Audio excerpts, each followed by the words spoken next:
जब से मैंने भारतीय जनता पार्टी का भांडा फोड़ के कांग्रेस पार्टी ज्वाइन करी है, तभी से लगातार कुछ बेनाम और फेसलेस ट्रोलर्स मुझे ट्रोल कर रहे हैं। और ये ट्रोलिंग किसके इशारों पे हो रही है, ये भी मैं बहुत अच्छी तरीके से जानती हूँ। पर फिर भी कुछ सवालों के जवाब मैं जरूर देना चाहती हूँ, क्योंकि भारतीय जनता पार्टी राजनीति का एक ऐसा जहरीला अड्डा बन चुका है जहां पर शीर्ष नेता अपने ही कार्यकर्ताओं को आग में झोंक रहे हैं।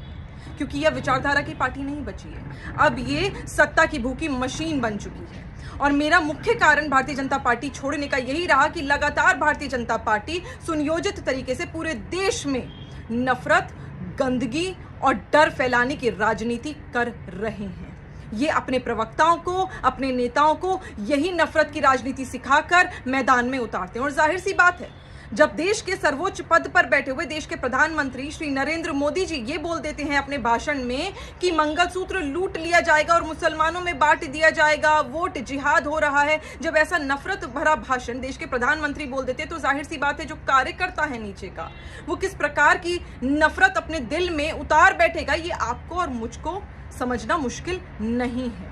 यही कारण है कि मैंने भारतीय जनता पार्टी को छोड़ा है। और कुछ लोग मुझे ये कह रहे हैं कि आप इतने साल पार्टी में थे, पार्टी की लीडरशिप से, टॉप लीडरशिप से बात करें तो मैं आपको बता दूं कि टॉप लीडरशिप में नेशनल प्रेसिडेंट यानी पार्टी के राष्ट्रीय अध्यक्ष हो, राष्ट्रीय संगठन मंत्री हो, जो इनकी बड़ी लंबी फहरिस्त है, राष्ट्रीय मंत्रियों की मंत्री हो, कैबिनेट मिनिस्टर्स हो, महिला सांसद हो, दिल्ली प्रदेश के अध्यक्ष हो, सबको लिखत में चिट्ठी दी है।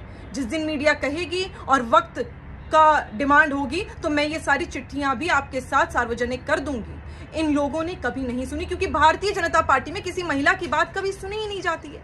महिला सशक्तिकरण का झूठा नाटक करते हैं और मुसलमान महिला की तो बिल्कुल ही नहीं सुनना चाहते, क्योंकि ये तो सिर्फ वोट बैंक की राजनीति करना चाहते हैं। यही कारण रहा भारतीय जनता पार्टी से मैं अलग हो गई, क्योंकि ये पार्टी लगातार नफरत फैला रही है, देश का माहौल बिगाड़ रही है, बटेंगे तो कटेंगे वाली राजनीति कर रही है। बटेंगे तो कटेंगे कहते हैं, एक समुदाय को लगातार चाबी लगा रही है कि आप भड़को, लेकिन याद रखिएगा मुसलमान कौम भड़केगी नहीं।